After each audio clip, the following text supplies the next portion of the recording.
or you can hear me. Oh, good. You think again we would have all this zoomed down. So just was welcoming everyone, saying thank you for being here. We always worry whether or not you will show up for the second task force meeting, and we're grateful that you did. We have a lot of work ahead of us in a short period of time, and so I'll turn it over in just a second to our fearless leaders. But before I do that, just a couple of announcements to make. We do have minutes that will be coming out to you, so please make sure that you look over the minutes, and if you have feedback on those minutes, you could give those to our staff. We will clean those up. Deborah does her best to make sure she's capturing the conversation, but if we missed anything, please let us know. Also, your bios will be coming out to everyone so you can know who is on this great task force. And by the way, that would be a hint. If we don't have it, get it into us just as soon as you can, because we want to make sure that we represent everyone with that. With those bios will be a short one-question survey if we're hitting the mark. And you're welcome then to give us feedback. That will come out with your bios just as soon as we're done. And I'll have a few more remarks as we get ready to go into breakout sessions, but let's get this party started. So Brian and Ava, I'm going to turn it over to the two of you. And again, welcome everyone. We're grateful that you're here doing this work. Thank you, Commissioner Watson. We are going to jump right into the meeting today and start with going over research on policies that have been created around the country regarding personal devices in school. So Peyton's going to take that away for us.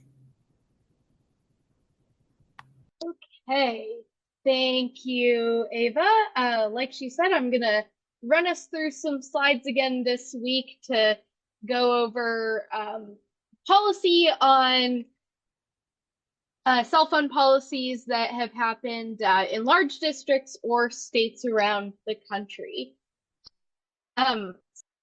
So not all device policies are created equally.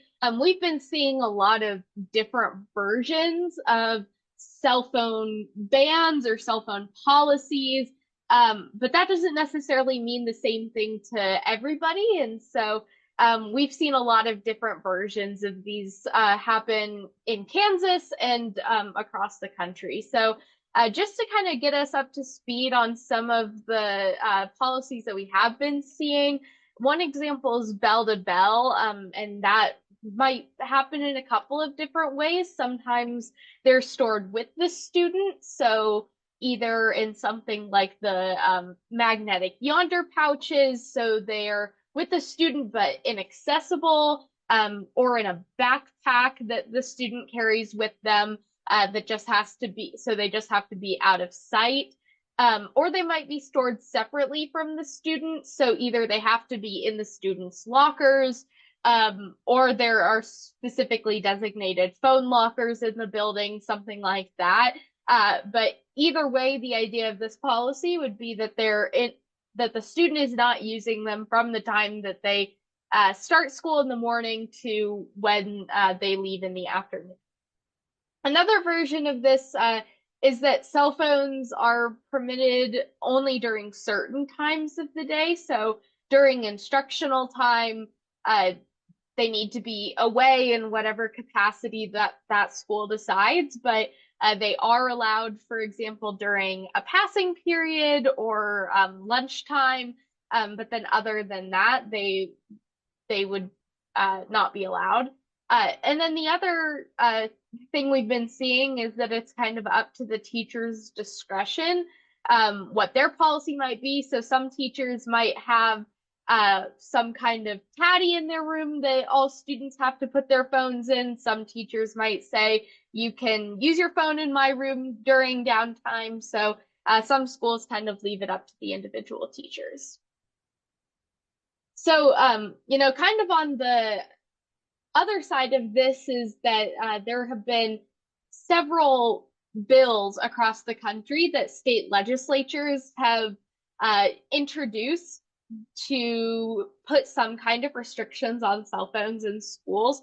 Here is a list of states that had bills introduced, but did not pass. So all of these states had something introduced in either the House or the Senate, saying that schools should ban or restrict cell phones in some way, but for one reason or another, it either didn't pass or wasn't signed by the governor. Um, but there are other states that have had those happen more successfully. So we've had a few states where a law was passed or an executive order was signed by the governor to say that cell phones need to be prohibited in classrooms. So in Florida, this was the case. They passed a piece of legislation saying that that was what needed to happen. In Indiana, it was also a piece of legislation. And in Virginia, it was an executive order from their governor. Not only did Virginia give that executive order, though, they also put out this guidance document for schools to use, which I'm going to try to open up here and show you all. So this was just a good example that we wanted to bring up of what a guidance document might look like. If you can't see that, let me know.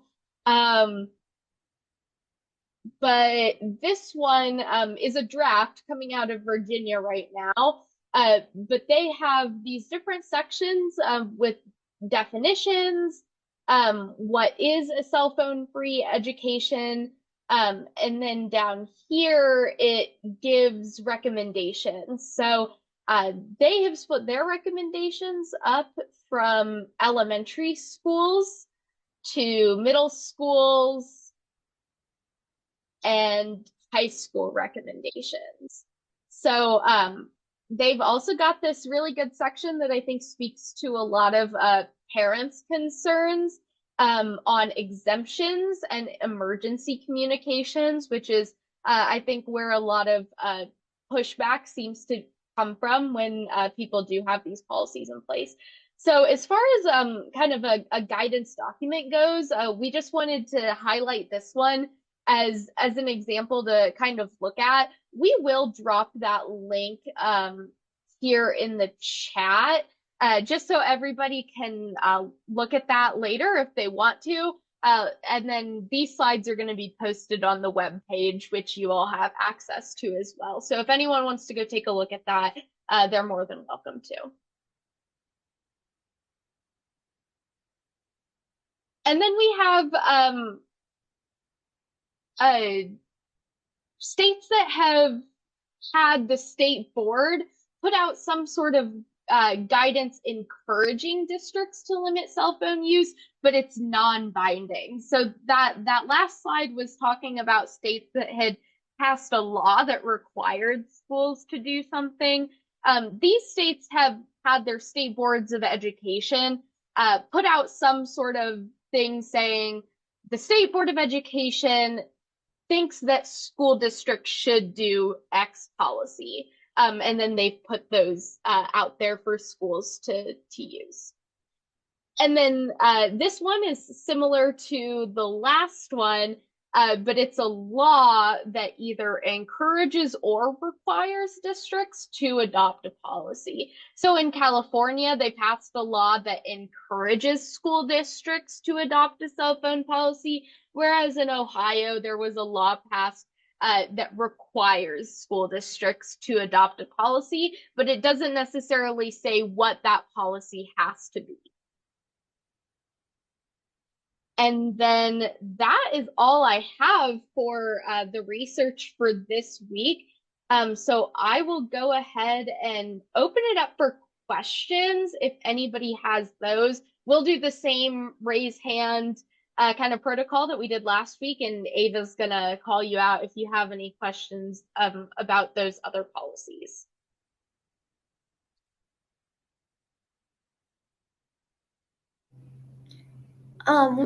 Before you guys answer questions, we did have some comments in the chat. Chase mentioned the California legislation that was passed, if you want to take a look at that as well. And if you have any other questions, you can ask Peyton. Personally, I think one of my questions would probably be like how these different schools, like, do they have to purchase the like bags on their own, or does the state provide them with that if they pass a law, or the Board of Education, or kind of how does that work?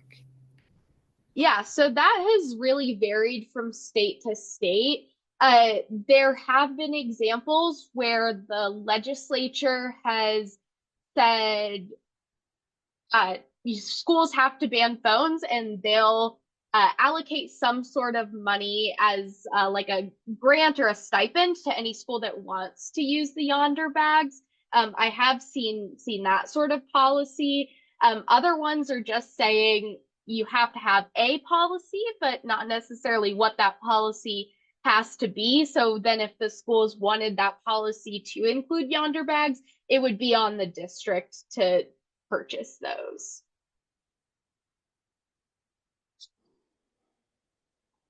Okay, one other question I have, Peyton, real quick, is I know Kansas was on the list of states that had proposed legislation. Do you know maybe what didn't go right that caused that not to go through the first time? I'm actually maybe not the best person to answer that question, but Gabby might be able to give you just a bit more insight on that. So we actually have Representative Hill in our group, and he is the individual that introduced that bill this past session. I don't think anything necessarily went wrong with the bill. We did end up having a hearing in House Education this year, and I think there were probably just a lot of items to consider. So that bill did not move out of committee, but it did have a hearing in the House. Thank you, Gabby.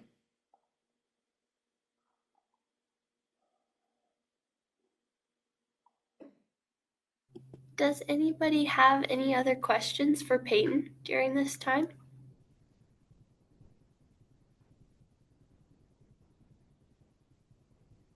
Okay, we can move it back to Brian then for All the right. rest of our. Thank, thank Yeah. you, Ava. Much like last week, we'll have more in-depth discussion on the research at the end of the meeting after we've concluded the panel.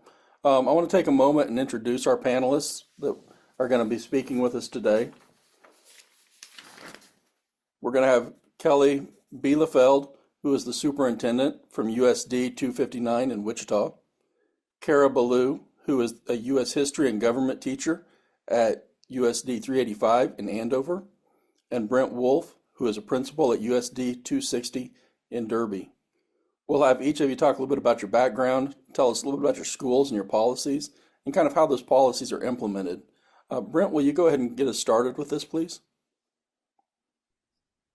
Yeah, I'm Brent Wolf. I'm the principal at an elementary school, so my perspective may probably be much different than the high school, Kara, and the superintendent of Wichita. But I also have taught middle school, and I have two teenagers at home, so there's a little bit of that. But we do not have a problem with cell phones at Derby Hills Elementary School. That doesn't mean that we don't have cell phones, but many of the students that have them are required, all of the students that have them are required to have them in their backpack or their locker throughout the day. And we haven't had, in the 5 years that I've been principal, we have not had any parent complaints or community complaints or discipline issues. Granted, I work with kids that are 3 through 11, but we haven't had any discipline or community backlash from cell phones at Derby Hills. Was that the question you wanted me to answer, Brian? Yeah, absolutely. Thank you, Brent. Kelly, would you go ahead and kind of share a little bit about the policies and practices in Wichita for us, please?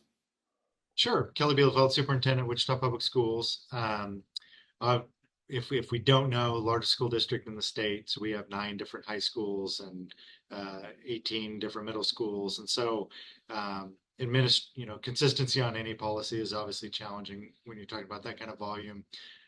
Last year, at the beginning of the year, when I took over the board, revised the policy to, especially at the middle school level, to move away from kind of a building-based decision to, phones are supposed to be in lockers during the school day. They can bring them to school, leave them locked up, and then take them home with them at the end of the day. High schools, then academic time was supposed to be restricted, except for passing periods, lunch, etc.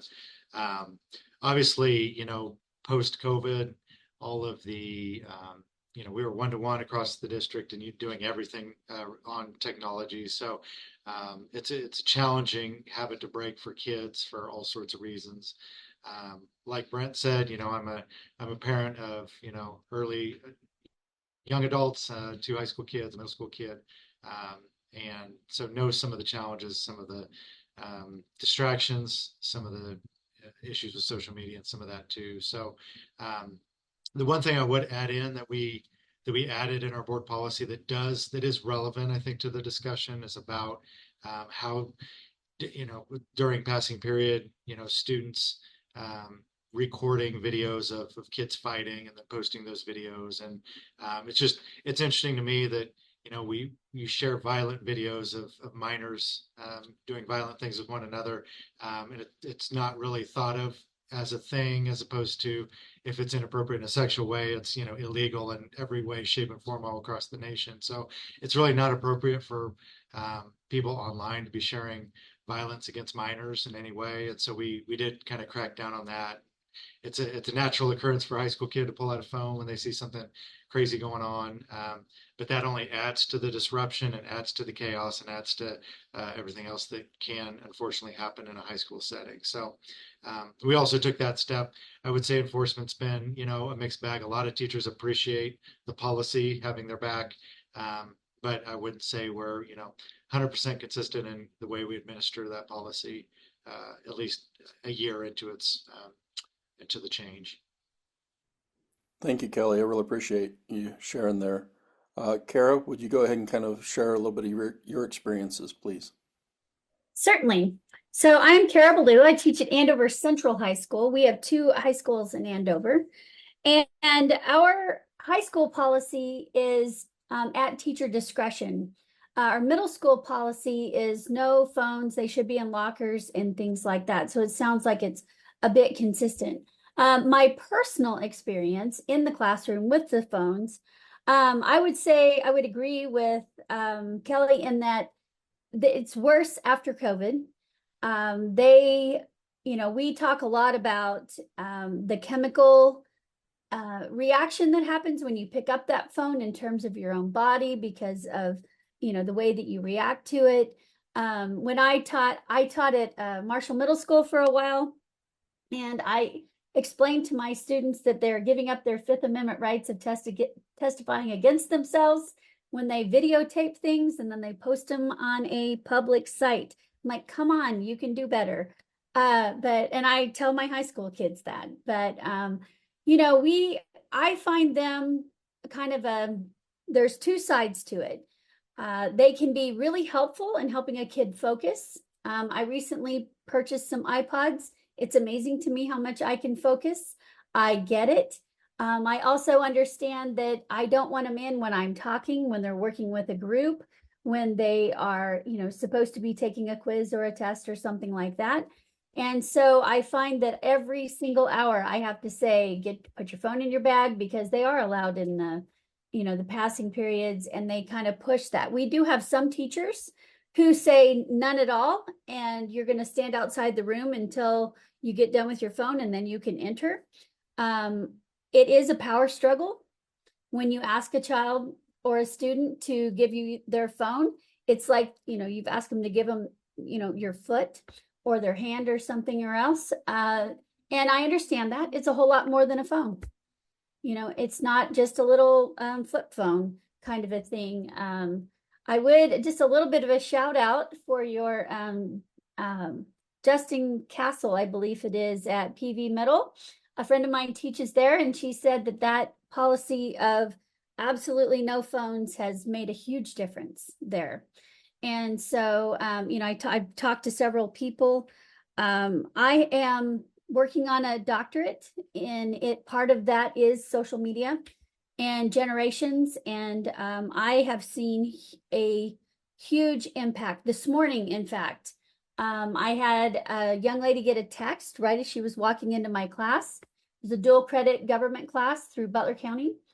And it took a good 5 minutes for me to get the class redirected because it had been something that offended her and she just wasn't going to stop talking about it. And I'm like, no, like, look. But finally, I pulled out the assignment we were doing, which is pretty complicated. And I said, look, this is what we got to get done today. And they were like, oh, okay. I mean, and these are conscientious students, but to pull their attention away from that phone is it's hard, and I told a few of my students that I was going to talk tonight, and of course they were like, tell them not to do it. And I said, no, that is not my job. My job is tell them what's going on. But they were concerned about being able to call their parent in a crisis. And we had a what was it, a calcium spill, I think it was. Maybe that was, it might not be right. Anyway, we had a chemical spill in a chem lab, could have blown off the back of our building. So we evacuated to the football stadium. And but as I told my principal I was doing, she said it caused chaos. All of those phones, all of those stories going out, parents panicking, and justifiably, I mean, it was an emergency. I'm not saying parents shouldn't be concerned about their kids, but when you're trying to direct one message and then you've got 800 going out, it definitely complicates things. And I have found in the past 2 years, I have been I started teaching, you can tell by my color here that I started teaching before all of this was going on and before we had Google Classroom, et cetera. And find myself reversing, taking things off of Google Classroom, off of Canvas, because kids think they can stay home and do whatever they need to do and they don't have to be in my class. And I feel like I was hired for a reason. And so I'm pulling things off. I'm doing more with paper and pen. A lot of studies are saying that is more effective. And I don't doubt it. I always kind of believe that to start with, but anecdotally, it's nice to see the research kind of getting caught up. And so that is kind of, we don't have a policy at elementary level in Andover. I talked to the communications guy and Terry said we didn't have one. So, that my role of enforcement, to kind of go through Peyton's list here, is I can enforce it how I want to in my classroom. And then I just make it clear. And kids ask, can I listen to my headphones? Yes, that's fine if they're working on their own. And so I try to delineate, but it's tough. And I see the impact of that, social media in particular, daily. And it can be hard to compete with that for some attention in the classroom. So Brian, I'd jump in and add a couple things because I think a lot of what Kara said it was great. Yeah, absolutely. Thank you. I think the privacy aspect is one that doesn't get talked about enough. When every kid has a camera and a video, that when I send my kid to school, I have an expectation of a parent that kid isn't going to have, their feet under the bathroom stall posted on Instagram or whatever craziness happens. And they are an invasion of a lot of students' privacy in a lot of ways. And that's an aspect of this that I don't think we think about or talk about enough. The other thing is, and that's one of the first things you hear, especially people probably my generation that kind of knew a world without cell phones and grow up and now we have them, is parents want they want their kids to have a phone in case of emergency. But if you really stop to think about it as a parent, if there's an actual emergency, the last thing I want my kid doing is worrying about their phone. They should be listening to the teacher so the teacher can keep them safe. So does the phone really make my kid less or more safe? No, it may give me a sense of security that I can know how they're doing if something happens. But the reality is probably the worst thing you could do in an emergency if you're a student is be worrying about your phone or texting and not paying attention to what's going on. So I know that's kind of a normal thing that we hear in schools, but I think the reality is just the opposite, that I don't think cell phones keep kids safer. They may give us more parent security and make us feel better, but it actually may put kids in more danger depending on the situation. And I think Kara's example was a perfect one. Thank you, guys. We want to make sure we prioritize Q&A this week. So I will start by asking whether you believe your school or district policy on cell phones has been effective and why or why not.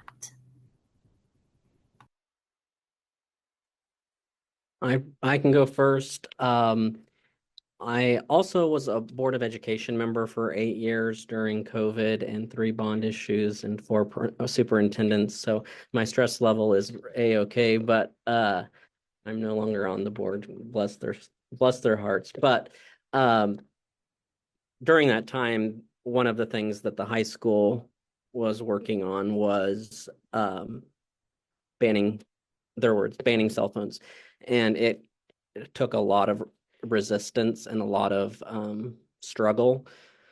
And they were toward the beginning of the movement in that area. And so there were a lot of parents, like Kelly said, that wanted 24-hour, 7 days a week access to their child.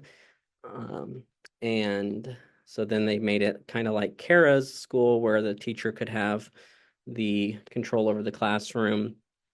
But what they were finding was the newest, stereotypically newer teachers were having the most trouble managing it because they didn't have a lot of those courses or management strategies taught to them in college. But I think a piece of the puzzle that I'm thankful for your task force for tackling will be that while it is a school problem and opportunity at the same time, it's also a parent piece, and that's a huge piece to this puzzle. We can say this is going to happen at school, this is going to happen at school, and this is going to happen at school, but we cannot control as much as we want to the parents outside of those walls, and a policy is only as good as how it is enforced. And so it's going to be an uphill battle. It's not one that's not worth it for sure. But just in my little town where I live, the resistance was great from parents because of the fear of having their kid not be able to access them at a moment's notice. They tried to do this lunchroom in the hallways, but kids would ask to go to the bathroom or go to their locker often so they could go check their messages, and the reliance on that from the students was very, very high.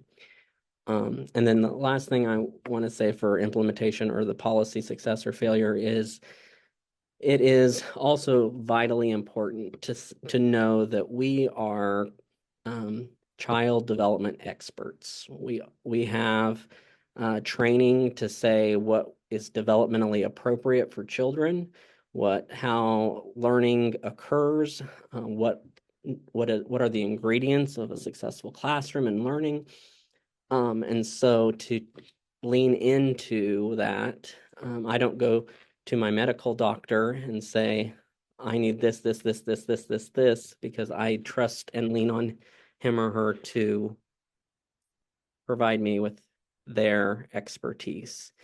And I'd hope that we don't take for granted the teacher's expertise and practice and schooling for what we know about child development and what's best for kids.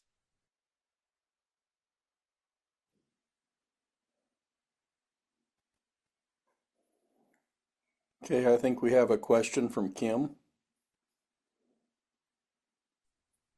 Thank you, Brian. Brent, I completely agree with you that we've lost sight of who's the expert, who knows what's best for children.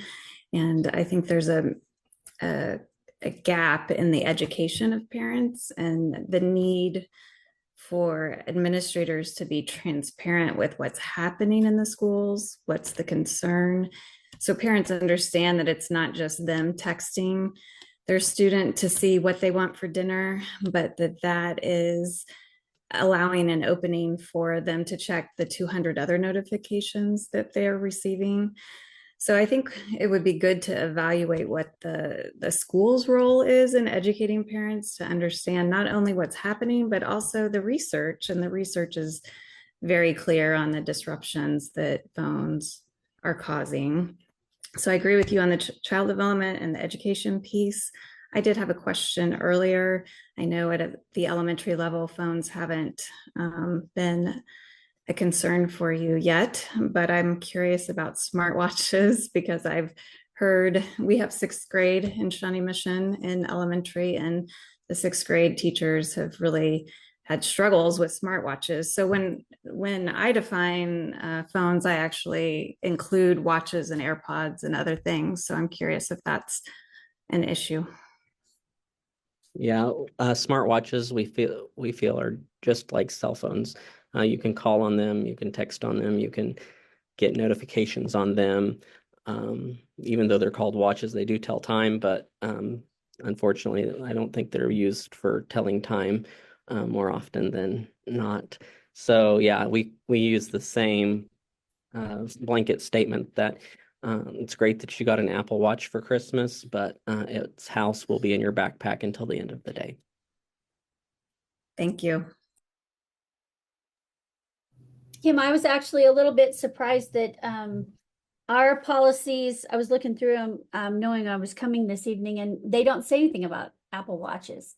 It's written broadly enough that you can interpret that, but the actual like smartwatch is not in there yet. So that may be something I take back and say, might want to think about that. So. Okay, I think up next is Erica.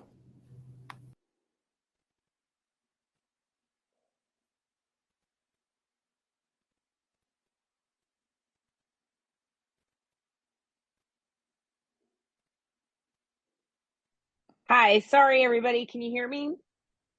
Yes, thank you. Okay, great. Sorry I'm off camera. I'm actually out of state at a conference today. And it's a little wild kind of behind me. So it's probably less, speaking of distraction, less distracting if I'm off camera. I wanted to chime in on a couple thoughts. I think there is a lot to talk about, obviously, on this topic. I have to say, though, I think it's become sensitive to talk about trust me, we're the experts. So if I may, respectfully push back on that concept that educators are the experts on all things kids in classrooms.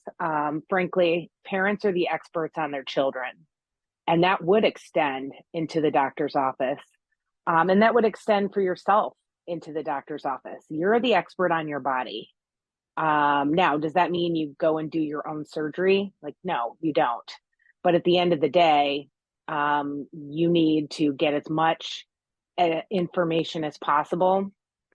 And you ultimately are responsible for decisions for yourself. And when you have minor children, that is also true. So if we're talking about kind of pulling the expert card, parents are the experts on their children and their individual children. And so when we keep in mind that we create policies, which we need to have, that won't necessarily, that policy, whatever policy is there, may not necessarily be right for each individual child. And I know that's not necessarily, what the goal is. That may not be realistic.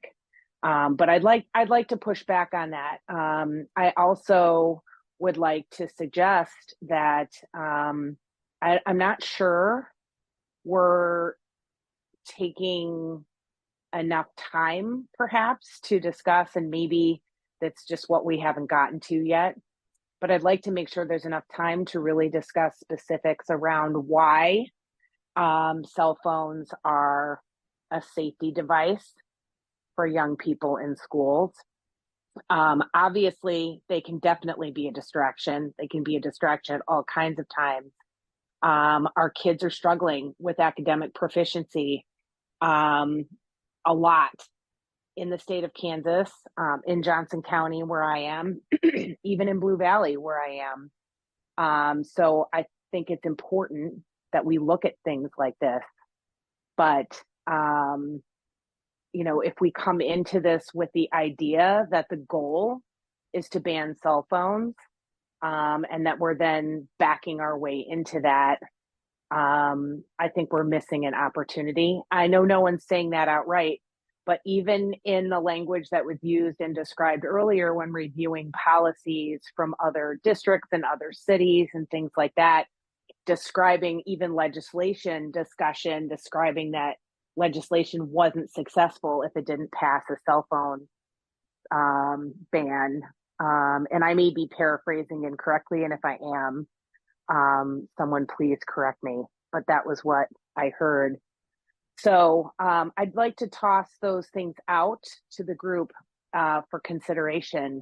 We have some incredible educators, we have some incredible schools, and those districts and schools, many of those have made some pretty incredibly big mistakes. So I think it's fair to say that, a kind of blank check and pull the expert card is not really going to cut it anymore. I think Kim made a great point about administrations and transparency with parents. And I think that's very, very important, especially given what I just said, right? Transparency and accountability lead to trust, and more versus the other way around. So just some food for thought in our hearty discussions here. Yeah, I appreciate that, Erica. I'm not saying that we are the one all be all holders of all information, but we are one of the experts in a child and one of the advocates for a child in their schooling and their learning. And but yes, we cannot do it alone, and we are not the most important in their life, but I do believe our voice matters. And so I will apologize for saying that or inferring that we are the experts. We are just one of the pieces to the many pieces that help kids develop. I appreciate that. And of course, your voices matter, of course. Just like in your doctor example, right? The doctor's voice matters, right? That's why, but people do get second opinions and third opinions and that type of thing. So I super appreciate that. Thank you. Thank you, Erica. Sue, what questions do you have for our panelists? I was going to ask the superintendent in Wichita, have you had this ban in place for a year already? And have you looked at the academic data within the buildings that are doing a good job with regulating the phone use? And then my second part is, are you continuing the citizenship around the use of cell phones, not just at school, but in all types of areas? So did you beef up any of the citizenship knowledge around cell phones and technology as you put these, I'm not sure you call it a ban in your district, but a restriction on cell phones in the classroom? Yeah, great question. To answer the first one, I do think, our academic data as a district is up, the middle school level is up from the prior year. I don't know that I would hang my hat on that being solely because of this policy. We have not analyzed it to the level of, which middle schools have really implemented this policy well. I know, PV Middle School, Pleasant Valley Middle School was mentioned, and I do know that their scores have jumped the last 2 years quite a bit. So whether that's leadership correlation, I don't know, because we haven't analyzed it to that level.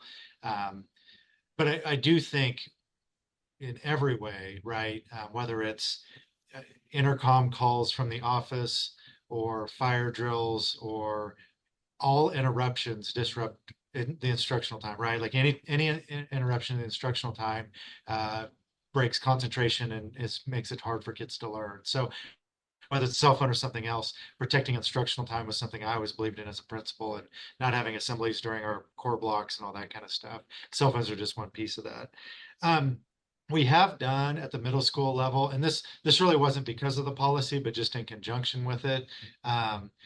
That all of our middle schools, hopefully by this year, will have every middle school that's Common Sense Media certified, which is kind of our approach to making sure kids have some digital literacy skills. They have some information literacy skills about fake news and how to approach that, cyberbullying, social media management, all that kind of stuff. So that's a nationwide program. I don't know if it's come up in any of you guys' discussions yet so far, but we don't have that at the high school level yet. But by the end of this year, we should have every middle school certified in that, which is one way we can have that kind of social emotional piece of using a cell phone and how that all works. So, Thank you. yep. All right, thank you. Amy, I believe you're next. Thanks. I've got my Marshall Middle School shirt on, and then I have my Andover letter jacket over here because I graduated from Andover, and I drive through Derby sometimes. So this panel was like selected for me. Thanks, guys. I appreciate it. So one of the things that I was making notes on is kind of looking through. I think Brent, you made phone or air quotes around saying phone bans, and I've heard the word phone ban come through a lot. And thinking through some of policy changes that have gone on in public areas in the past, we don't necessarily say gun bans. If you're at school, it's a gun-free zone, or if you're out at a restaurant, it might be a smoke-free zone. And I wonder, as we look at this topic and try to redirect towards if we have schools going phone-free, for hopefully bell to bell, because that seems to be kind of the cream of the crop, like shows the most benefits for schools if you do first bell to last bell policies. But going phone free, what comes up when you do kind of a risk benefit analysis of we take phones out of the hallways, we get sorry, my kids are home, we get this back. So I'm thinking like social skills, kind of the free play of socializing in a hallway in a lunchroom. What would be the tipping point that would get schools in Wichita and surrounding areas to go phone free for those extra bits of the day? Yeah, I think that's a great question. I think there's research that shows the benefits. We all know some of the benefits. The teacher was talking about the power struggle that can be created through phones. And so I think that's one of the challenges that we have, even as a parent, right? Take a phone for a weekend from your kid. Whew, that's the consequence, of all consequences. So, but I do think that doesn't mean it's not worth it. I mean, I think most administrators, I know we have administrators on the call here who were administrators before cell phones, or even particularly social media. I would say more than cell phones, that, if I could ban social media, I would, right? Like they cause and create so much other disruption to the day. As in, Kara talked about the drama that the girl brought into the classroom, but all the bullying that happens, all the other distractions that happen, the rumors that get spread, all of that kind of stuff. I think it's hard to quantify. It's hard to put that, that there's a number to that. But I do think in a lot of the middle school spaces where we don't allow phones during lunch anymore, there's a lot more interaction between kids and creating those social skills that we know are vitally important. And I don't think there's much of a downside to that. At least from what I've heard from administrators.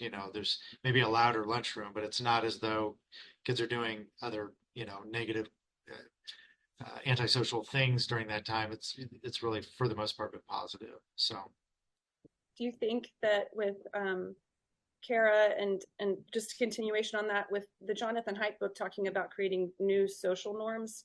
Is that something that can be brought through and make that more successful? That's my final question. Thank you, guys.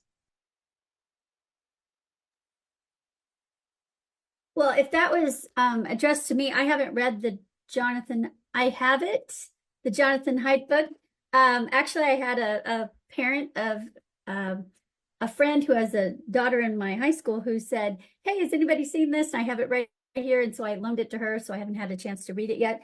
But she texted me right before I got on, ironically, and said that she, after reading it, she was like, I really hope our district acts and does something based on the research that is in there, et cetera. So I can't, it's on my list, but I haven't quite gotten there. When we talk about transparency, and I do think, kids are an amazing humans, and it does take, this whole, like, it takes parents and it takes school and it takes aunts and uncles and faith traditions, et cetera, to build kids. And so if we look, I like your focus on a phone-free zone. I think that's a much better way to look at it. And but I think that parents, when we're talking about digital literacy, we have all these adults that weren't in school that we could teach, and they just kind of learned to use that phone as they were living through life. And I think that sometimes parents don't think about what their kid might be doing when they text them, because it's just so easy. It's my kid. It's no big deal. It's a cell phone. I always text my kid. It's not a problem. But my principal was telling me that, we had a parent, and I'm sure that, the intentions were all positive, and just was in trauma herself but she texted her daughter in the middle of a math class and said her aunt had died. And I'm like, whoa, time out, like, wow. Nothing, no learning happened in that classroom from then on for anybody, let alone, including that child who's now in a crisis. And, you, as a teacher, your focus is on that kid. Like, everybody else can take care of themselves. Now you got to, you just got to take care of that one, because that's a horrible thing to have happen to a student. And you want to make sure you're there for them. And, I'm like, time out. If you had let me know, and I could have broke it to him a little, softer. We have counselors, we have social workers, all kinds of support systems in place that, just kind of got zipped through there. And I would honestly say, I don't think the parent really thought about it. Just, here's what happened, and I was just sharing it. But the ripple effect through that classroom, I'm sure was, hard. So, I think that it's a society thing that we need to really think about, and Erica brought up kind of that whole role of the phone, and how can we look at it in the school, and how it's affecting everything, et cetera. And I think that that's a really good point, in that, but we need to look at the whole big picture of, why are we why is a boss communicating with my seniors to tell them what their schedule is? I'm like, your emergency, your lack of planning is not an emergency on my part. In terms of, you can't, you want this kid at work at 3:45 instead of 4:00. Like, time out. Let's set some expectations here for, and kind of think about where kids are and why that phone's being used, what the repercussions are, and some things like that. Because, yeah, it's just a little innocent text. I want to know if they want pizza or chicken wings for dinner. But, the other 200 notifications, as I believe Kim brought up, also get checked when that happens. And then we have a classroom discussion, So I think there's a lot.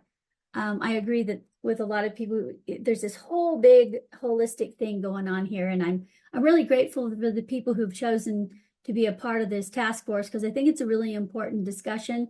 And I think it was a real act of leadership to step up and be a part of it. Thank you, Kara. I think next up we have Jose. Hi, like I said, I'm Jose Martinez from Hamilton Middle School in USD 259 also. Um, I think Erica and Kara, you kind of touched up on it. It kind of started once you guys started talking, Erica, primarily. I started thinking of a scenario that happened earlier this week. Um, Most of you guys know that Wichita Public Schools closed down schools last year. One of the schools that I work in Hamilton, so we are a welcoming school. Um, the first few weeks, can you guys hear me? Okay, Yes. it keeps cutting in and out. So, first few weeks, no, they've been rough because we don't have relationships with the students we're welcoming in.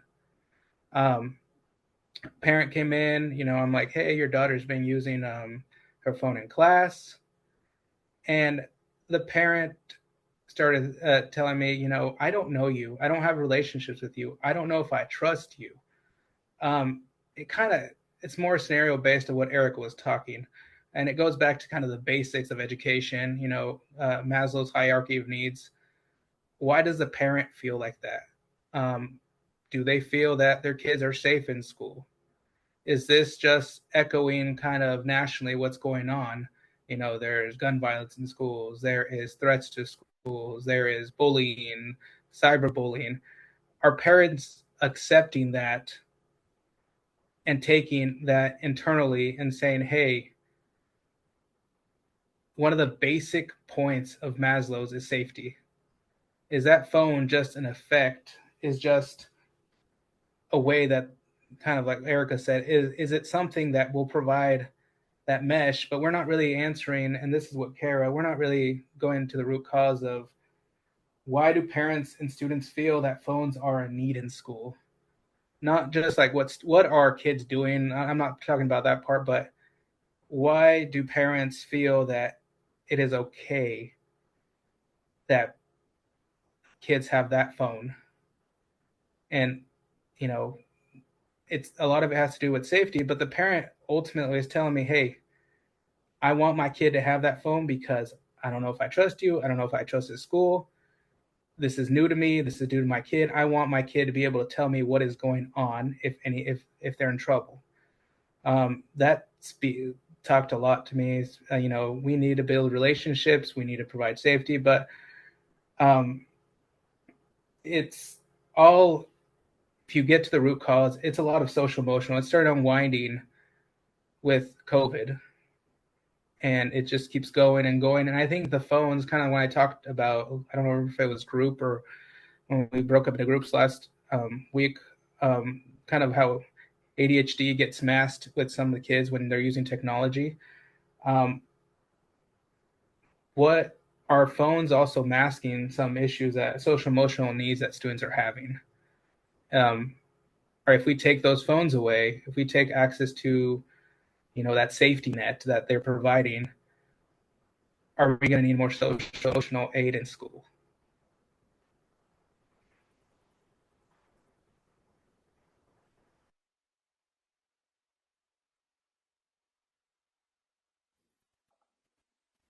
Okay, really good points, Jose. Thank you for sharing. Up next, I believe, Ananya, do you have any questions for our presenters? Yeah. So, I was like wondering how flexible are these existing policies in your school? I know in my school there are kids like who are in ESL who depend on technologies to like learn better, and teachers have been saying there is a lack of clarity on how those students are using their phones in class, and some kids are like struggling because they don't have their phones to translate. So kind of how do you ensure flexibility slash like all teachers being on the same page with what these policies look like? I think it's a great point, and I do think, I mean, as with any policy, right, it isn't a one size fits all. Um, I do think if for our district, we're one-to-one devices for all of our kids from 6th to 12th grade. So that used to be there, it's easier to pull my phone out, use it as a calculator, use it as a whatever, because I didn't have a device. Now that kids have a device, that's on a secure network that we have some control and some protections on. I think we prefer kids to use that. Depending on the situation, there's adaptive technology for kids with disabilities. We have 112 different languages in Wichita Public Schools, so we cannot have translation services for every single kid all the time. So I think it's a great point that some of those technology tools, which can be used in a phone, are needed at times. But it can be a slippery slope, right? With you let one kid do it, and they feel it's unfair that that kid gets it and I don't. But I think our teachers are pretty wise and flexible at how to mitigate those issues. So I wouldn't say it's 100% anywhere. The way most of our policies are not 100%, and probably shouldn't be. That's a really good point. And I generally have, when I have students who need to use that phone for translation, then I will have a chat with them and say, look, I'm going to trust you, and you need to, follow what I'm asking, that you're not checking your Instagram, that you're not doing the various other things, you're using it for translation. And that usually takes care of it individually for me. And but I think Jose had a really good point. That's because that's the beginning of the relationship of, it's kind of one of those little testing the waters kind of a thing. And you can kind of figure out whether or not they're going to follow through or not pretty quickly after that. But most of the students who I have given kind of more of an exception to, but I'm dealing with juniors and seniors. So, they're a lot more mature and receptive of those types of trust and relationships and things like that. So that's definitely kind of, keep that in mind, that I do have an opportunity to teach juniors and seniors. Okay, thank you, Kara. We have time for about one more question, so we're going to let Chase pose his question here in a moment. If we haven't got to you for your questions, if you would go ahead and leave those in the group chat, we'll make sure that we get those addressed. So Chase, we'll go ahead and open this up to you, and then again, we'll move on to our breakout rooms. Thank you to all the panelists for your insight and your perspective. I really appreciate it. I've read more articles on this issue than I can count, and I've read through a lot of testimony on this issue more than I can count. And Kara, I thought you brought up some points that I haven't heard yet. So I just want to thank you for sharing those pieces of information to the whole group. My question, I guess, is do any of your schools use Yonder bags? I mean, that's a conversation I've been reading as a tool to enforce the rules that have been effective. And then I've read in some articles that have not been effective. Apparently kids are able to buy magnets or something that can unlock the bag. And so I'm just curious in terms of enforcement, because I strongly believe at the state level, we want to help the schools be able to enforce this. And so if, Yonder bags is the best route, but they do look expensive based on my research, I'm happy to support grants to schools who are willing to help enforce the rules. And if this is a great tool to do so, I'm all for it. But I'm just curious if your school districts use Yonder bags and if they're effective. We do not use Yonder bags, but my kids know what they are, and they have some opinions. I do think it is an important point, though, because when these are, it's not like you're taking, a candy bar from a kid that's not supposed to have it, that's worth 50 cents. I mean, these are $1,000 devices. And so there is a liability, if you take a phone and it gets stolen or something happens to it, gets dropped. So I think thinking of preventative, like how would this look, and to lock them up or whatever it is, whether that's a solution or something else, it's something that has to be part of the conversation, is the cost of those devices, because I don't think families, we as a principal, you have to treat it really, really carefully because of how expensive some of them are. Derby, I have not heard of Yonder bags, but it does beg the question that I think that the more information all of these stakeholders have, I think the better. And one, I think, group of stakeholders that we, especially in elementary school, sometimes fail to chime in is the students. I mean, how powerful would it be for students to know about the Child Internet Protection Act? How powerful would it be for middle schoolers to know laws about privacy? How powerful would it be for high school students to know, or even probably before that, social media constructs and local laws focused around those, not to scare anybody at all, but to give them the information that they need.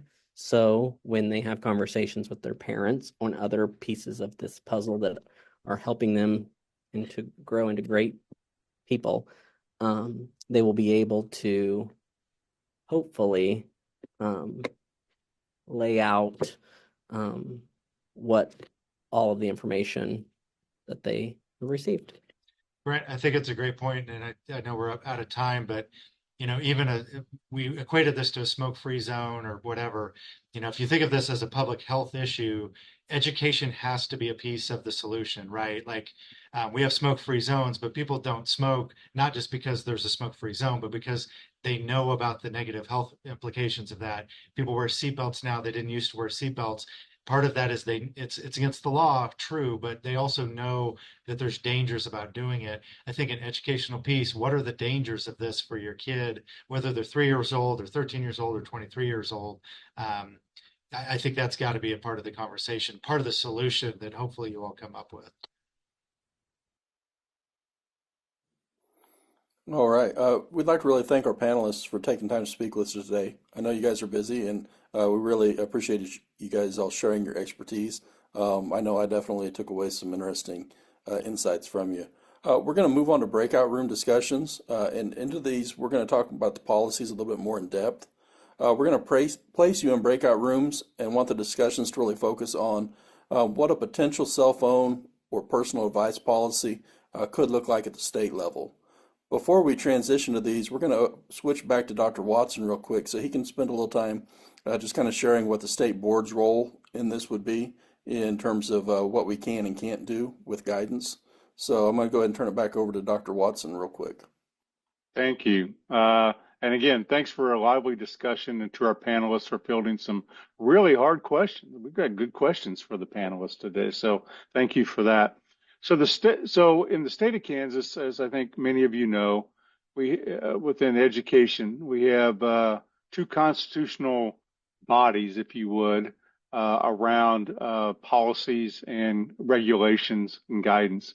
So as you go and you debate and discuss what should be the state board's guidance in this, that's what the state board will be issuing if this body has recommendations to do so, will be guidance.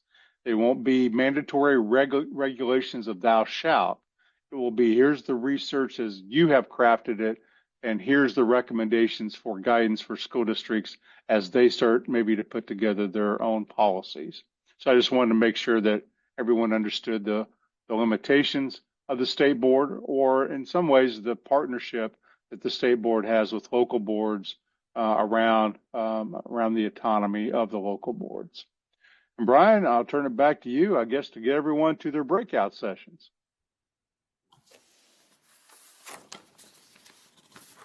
All right, thank you, Dr. Watson. As we go into breakouts again, basically we want to focus on this question.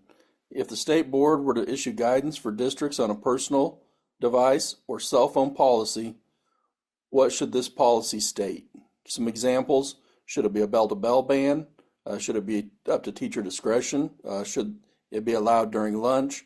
Those are all things that we really want you to discuss, and the state representatives from KSDE that are in your group will be kind of leading the discussions and taking notes. So we'll let Michaela go ahead and get us into breakout groups, and we'll convene back here in just a little bit.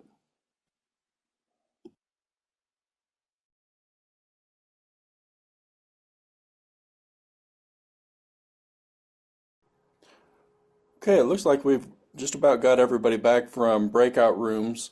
We're going to have our note takers from KSDE compile all the suggestions and the main points from the breakout room discussions, and those will be shared out back to us for our next group. So thank you for your contributions there. I'm going to turn it over to Ava. Yeah, thank you guys all for being here again this week and for taking your time to focus on this issue for students. We will see you at our next meeting, which will be on September 5th. And that's when we'll kind of shift our focus to screen time and mental health. So thank you guys so much for coming.